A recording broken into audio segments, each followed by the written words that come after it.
আজকের যে সত্য ঘটনাটা শোনাবো সেটা 2004-এর অক্টোবর মাসের একটা ঘটনা। ঘটনাটা ঘটেছিল উত্তরাখণ্ডে, কিন্তু ঘটনাটা যাদের সাথে ঘটেছিল সেই মানুষগুলো ছিল ওয়েস্ট বেঙ্গলের। নদিয়াতে একটা ফ্যামিলি ছিল, মৃণাল কৃষ্ণ দাসের ফ্যামিলি। তিনি একজন রিটায়ার্ড সরকারি ব্যাংকের কর্মচারী ছিলেন। তার স্ত্রী কাজল দাস, তার ছেলে মৃগাঙ্ক দাস, আর মেয়ে ছিল মৌমিতা দাস। মেয়ে খুব ভালো আঁকতে পারত, তো সে কিন্তু ফাইন আর্টস নিয়েই এমএ করেছিল। তারপরে সে আঁকা শেখানোর জন্য বা আঁকাটাকেই নিজের প্রফেশন রূপে সে বেছে নেয়। তারপরে সে দিল্লি যায়। সাউথ দিল্লিতে সাকেত এলাকায় সে নিজের একটা প্রাইভেট স্কুলে আঁকা শেখানোর চাকরি পায়, আর সে সেখানেই থাকতে শুরু করে। আর মৃগাঙ্ক দাস মানে মৌমিতা দাসের যে ছোট ভাই, সেও খুব ভালো ছাত্র ছিল। তো সে পড়াশোনা করার জন্য ব্যাঙ্গালোরে সে গিয়ে ইঞ্জিনিয়ারিং করতে শুরু করে। তো 2 বছর হয়ে আসছে প্রায় তার মেয়ের ওখানে গিয়ে থাকা। সে দিল্লিতেই প্রায় সেটেলড হয়ে গেছে। আর সেখানে দিল্লিতেই তার আলাপ হয় কলকাতার একটা ছেলে, তার নাম ছিল অভিজিৎ পাল। অভিজিৎ পাল ছিল পেশায় গ্রাফিক্স ডিজাইনার। সেও একটা বেসরকারি কোম্পানিতে বেশ ভালো পোস্টেই কাজ করত। তো মৌমিতার সাথে অভিজিতের দেখা হয়। দেখার পরে প্রথমে বন্ধুত্ব, তারপরে সেটা প্রেমের দিকে এগিয়ে যায়। দুই বাড়িতেই, মানে মৌমিতার বাড়িতে আর অভিজিতের বাড়িতে, দুই বাড়িতেই ব্যাপারটা কিন্তু সবাই জানত। তারা জানত ভবিষ্যতে মৌমিতা আর অভিজিৎ দুজন বিয়েও করবে। এইভাবেই চলছিল। মৌমিতা 22 অক্টোবর 2004-এ ফোন করে নিজের বাবা মাকে জানায় যে সে উত্তরাখণ্ড বেড়াতে যাচ্ছে। আর সে যেমন আঁকতে ভালো পারত, ছবি তোলাও ছিল তার একটা নেশার মতো। ফটোগ্রাফিতেও সে অনেক কিছু করতো। তার ক্লিক করা ছবি সেগুলো কিন্তু বিভিন্ন নামি দামি ম্যাগাজিনেও বেরোতো। তো সে যথেষ্ট ভালো একজন ফটোগ্রাফারও ছিল। তো সে নিজের বাবাকে বলে যে সে ফটোগ্রাফির কাজের জন্য উত্তরাখণ্ডে যাবে। তো বাবা বলে যে কোনো গ্রুপের সাথে যাচ্ছে নাকি একা যাচ্ছে, সে যেন একা না যায়। তো সে বাবাকে জানায় যে তার সাথে অভিজিৎ যাচ্ছে। বাবা তখন নিশ্চিন্ত হয়ে যায় যে অভিজিৎ আর সে যখন যাচ্ছে তাহলে চিন্তার কোনো কারণ নেই। 22 তারিখ তারা দুজনেই, মানে অভিজিৎ আর মৌমিতা যখন উত্তরাখণ্ডে পৌঁছায়, তো প্রথমে পৌঁছে তারা স্টেশনে নেমেই কিন্তু 22 অক্টোবর ফোন করেছিল দেরাদুন থেকে যে যার নিজের বাড়িতে।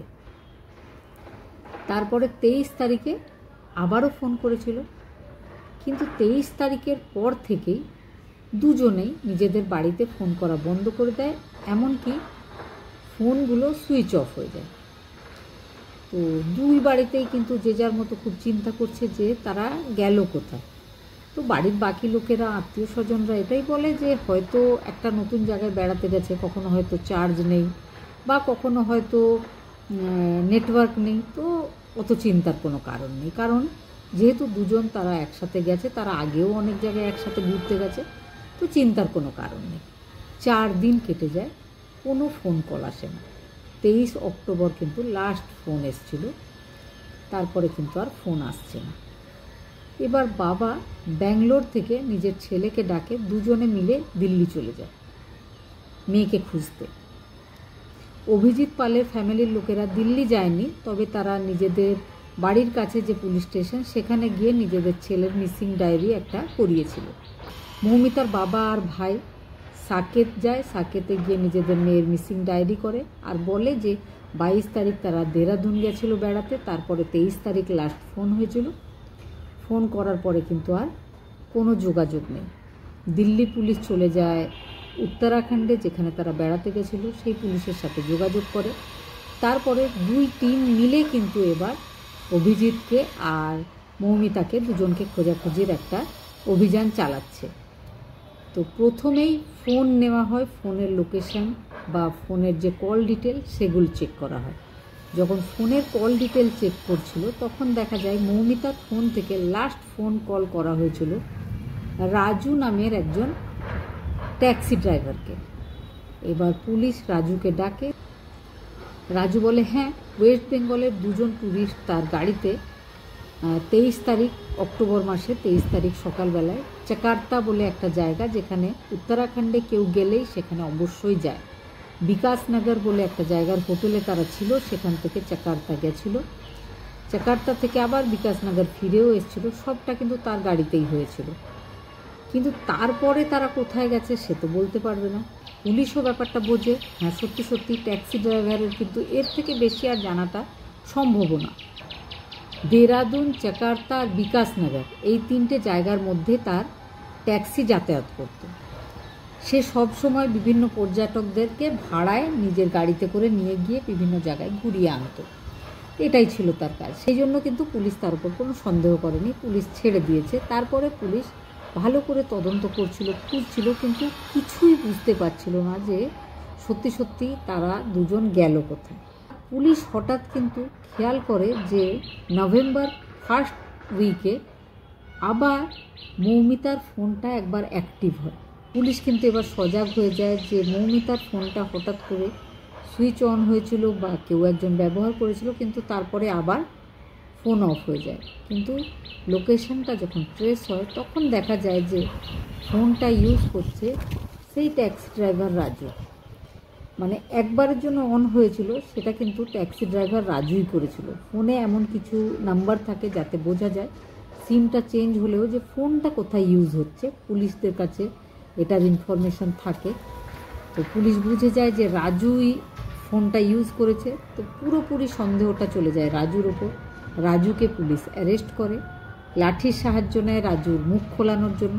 রাজু যে গল্পটা বলে সেটা হচ্ছে রাজু আর রাজুর 3জন বন্ধু, বাবলু, কুন্দন আর গুড্ডু, 4টে ছেলে কিন্তু একই রকম স্বভাবে, তাদের কারোরই কাজকর্মে মন নেই, তারা খুব শর্ট ওয়েতে অনেক টাকা রোজগার করতে চায়, যাতে তাদের চুপচাপ বাড়িতে বসে বসেই কাজ না করে দিন কেটে যায়। তারা কিন্তু 4জনেই একসাথে মদ বা বিভিন্ন রকম নেশা করত, আর মাঝে মাঝেই ছোটোখাটো চুরিও করত। কিন্তু রাজুর যে বাবা ছিল, সেও মোহন তার নাম, সেও একজন ট্যাক্সি ড্রাইভার।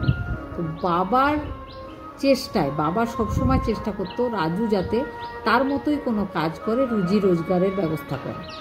সেই জন্য জোর করে তিনি একটা ট্যাক্সি কিনে দিয়ে রাজুকে কাজে লাগিয়েছিলেন। কিন্তু রাজুর একদম ইচ্ছা ছিল না কাজ করার, তার ইচ্ছা ছিল যে যে কোনোভাবে এদিক ওদিক থেকে টাকা জোগাড় করে যদি আরামে জীবনটা কাটানো যায়। ঘটনার দিন মানে 22 অক্টোবর 2004 মৌমিতা আর অভিজিৎ আসে বিকাশনগর উত্তরাখণ্ড বেড়াতে। তো বিকাশনগরে তারা সারা বিকেলটা ঘুরে, তারপরে তারা হোটেলটা নিয়েছিল একদম স্টেশনের কাছেই একটা হোটেলের কাছ থেকেই একটা ফোন নাম্বার কোনো ট্যাক্সি ড্রাইভারের যে ভালোভাবে ঘুরিয়ে দিতে পারবে চাওয়া হয়েছিল। চাইতে তারা রাজুর ফোন নাম্বারটা ওই দুজনকে দিয়েছিল। তারা ফোন কলে রাজুর সাথে কন্ট্যাক্ট করে, রাজু সকালে আসে, এসে তাদেরকে গাড়িতে করে নিয়ে যায় ঘোরাতে। ঘুরে ফিরে যখন তারা আবার চলে আসছে হোটেলের দিকে, রাজু কিন্তু সবসময় নেশা করত। রাজু নিজের বন্ধুদেরকে খবর দিয়েছিল যে ওয়েস্ট বেঙ্গল থেকে একটা ছেলে আর একটা মেয়ে, দুজন স্বামী স্ত্রী বলেই দেখে মনে হচ্ছে, তারা এসছে এখানে বেড়াতে। তো তাদেরকে যদি লুটে নেওয়া হয়, তাদের কাছে অনেক টাকা পয়সা আছে, তো টাকা পয়সা, ফোন ইত্যাদি যদি লুট করে নেওয়া হয় তো বেশ কিছুদিন কাজ করতে হবে না, নিশ্চিন্তে কাটানো যাবে। আর যেহেতু তারা ওয়েস্ট বেঙ্গল থেকে আসছে অনেক দূর, তাদেরকে যদি কোথাও ফেলেও দেওয়া হয়, তারা যদি নিখোঁজও হয়ে যায়, তাহলে কেউ বুঝতে পারবে না যে ঘটনাটা কে ঘটিয়েছে।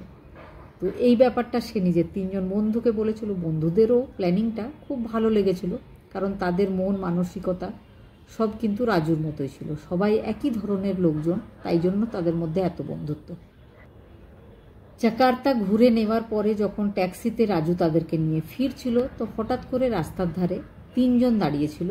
আগে থেকে প্ল্যানিং মোতাবিক তারা ওই গাড়িতে এসে উঠবে। তো বাবলু, গুড্ডু আর কুন্দন 3জন দাঁড়িয়েছিল। রাজু তাদেরকে দেখে দাঁড়াবার পরে তাদেরকে ট্যাক্সিতে উঠাতে চায়। তখন মৌমিতা বিরোধিতা করেছিল যে আমরা পুরো ট্যাক্সি বুক করেছি, কেন তুমি এদেরকে তুলছো। রাজু বলেছিল যে ম্যাডাম, ও আমার গ্রামের ছেলে, আমার ছোটোবেলাকার বন্ধু, 3জনকে একটু উঠতে দিন, একটু পরেই তারা নেমে যাবে। তো মৌমিতাকে তখন অভিজিৎ বলে যে উঠুক, কোনো প্রবলেম নেই। তো তাদের তিনজনকেই তুলে ফেলা হয়। এবার ধীরে ধীরে তারা যাচ্ছিল, আর মাঝে মাঝেই তারা কিন্তু নিজেদের ওখানকার ভাষায় এদের দুজনের নামে অনেক কথাই বলছিল, কিন্তু তারা কিছুই বুঝতে পারছিল না। এইভাবে অনেকটা দূরে এগিয়ে যায়। হঠাৎ করে বাবলুর কী ইচ্ছা হয়, সে মেয়েটার সাথে অসভ্যতা করতে শুরু করে। মেয়েটা খুব বিরক্ত হয়। অভিজিৎ পাল দেখে যে তার গার্লফ্রেন্ডের সাথে বাবলু অসভ্য আচরণ করছে, সে খুব রেগে যায়। সেই গাড়িতেই সে বিরোধিতা করে, কিন্তু বাবলু তখন হঠাৎ করে তার গলায় চাপ দিয়ে তাকে শ্বাসরোধ করে। সেখানেই অভিজিতের নিঃশ্বাস বন্ধ হয়ে যায়। এটা দেখে মৌমিতা কিন্তু এবার ভয় পেয়ে যায়। সে হাত জোর করে অনেক রিকোয়েস্ট করে, কিন্তু এই চারজন তার কোনো কথা শোনে না, কিন্তু মৌমিতার সাথে অসভ্যতা করেই চলেছে। এবার হঠাৎ করে তাদের কি মনে হয়, তারা তাকেও শ্বাসরোধ করে মেরে ফেলে। তারপরে তারা রাস্তার ওপর থেকে যমুনা নদীতে মৌমিতা দাসের নিষ্প্রাণ দেহটা ফেলে দেয়। সেখানেই হয়তো তারা অভিজিৎ পালেরও ফেলে দিত, কিন্তু সামনে আরও কোনো ট্যুরিস্টদের গাড়ি দেখতে পায়, সেই জন্য তারা সেরকম করেনি। তারা মেয়েটাকে ফেলে দিয়ে এগিয়ে যেতে থাকে। কিছু দূরে একদম চুপচাপ একটা পাহাড়ি জায়গা, সেখানে ওপর থেকে নিচে অনেক ডিপে ফেলে দেওয়া হয় ছেলেটাকে। তারপরে যে যার বাড়ি চলে যায়, ফোন, টাকা পয়সা যা ছিল তাদের কাছে সবটা লুট করে। অভিজিৎ পালের কাছে যে দামি ফোনটা ছিল সেটা কুন্দন নিয়ে যায়। কুন্দন সেটার থেকে সিম বের করে নিয়ে ফোনটা নিজের বোনকে গিফট করে, আর বলে যে আপাতত কিছুদিন ফোনটাকে সুইচ অফ করে রাখতে, বেশ কিছুদিন কেটে যাওয়ার পরে সুইচ অন করে সেটা ব্যবহার করতে। এদিকে মৌমিতা দাসের যে ফোনটা ছিল সেই ফোনটা নিয়ে যায় ট্যাক্সি ড্রাইভার নিজে। সে অনেক দিন ফোনটাকে অফ করে রাখে। তারপর পুলিশ একদিন তার কাছে জিজ্ঞাসাবাদ করে। প্রথম জিজ্ঞাসাবাদ যখন হয়েছিল, সে পুলিশকে বলেছিল যে সে তো সামান্য একজন ট্যাক্সি ড্রাইভার, সে ট্যাক্সিতে করে ঘোরাতে নিয়ে গেছিলো, ঘোরাবার পরে আবার পৌঁছে দিয়েছিল, সে জানেই না যে তারা দুজন কোথায় গেছে। পুলিশ ব্যাপারটা বিশ্বাস করেছিল, আর বিশ্বাস করেছিল বলেই পুলিশ তাকে ছেড়ে দিয়েছিল। এখন জিজ্ঞাসাবাদের পর তাকে ছেড়ে দিয়েছিল। বাবলু ভেবেছিল যে পুলিশ তার উপর তো কোনো সন্দেহই করলো না, তাকে আটকেও রাখলো না, তাহলে এবার ফোনটা ব্যবহার করা যাবে। এই কথা ভেবেই সে নভেম্বর মাসের ফার্স্ট উইকে একবারের জন্য যে ফোনটাতে কেমন কাজ হচ্ছে এটাই দেখার জন্য ফোনটা অন করে। কিন্তু পুলিশের তো সার্ভেলান্সের মেশিন অন ছিল, সেখানে ক্যাচ হয়ে যায় যে ফোনটা কোথাও একটা সুইচ অন হয়েছে। পুলিশ যখন চেক করে তখন বুঝতে পারে যে এই ফোনটা বাবলু ব্যবহার করেছে। বাবলুকে আবার অ্যারেস্ট করে। অ্যারেস্ট করার পরে ওই সমস্ত ঘটনাগুলো সামনে আসে।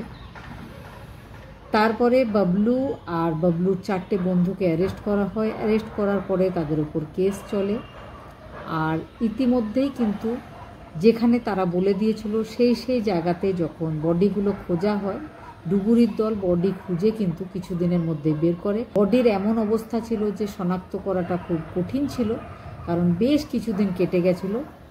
তাও ডিএনএ টেস্টের পরে কিন্তু দুই ফ্যামিলি বুঝতে পারে যে ওগুলো তাদেরই ছেলে মেয়ে, কিন্তু অত দূর থেকে তাদের বডিগুলোকে আর ওয়েস্ট বেঙ্গলে ফিরিয়ে আনেনি, সেখানেই তাদের অন্তিম সৎকারটা করে দেওয়া হয়। এইভাবে দিল্লি থেকে উত্তরাখণ্ড বেড়াতে গিয়ে ট্যাক্সিওয়ালা আর ট্যাক্সিওয়ালার বন্ধুদের লোভের জন্য দুজন পর্যটক অকারণে প্রাণ হারায়।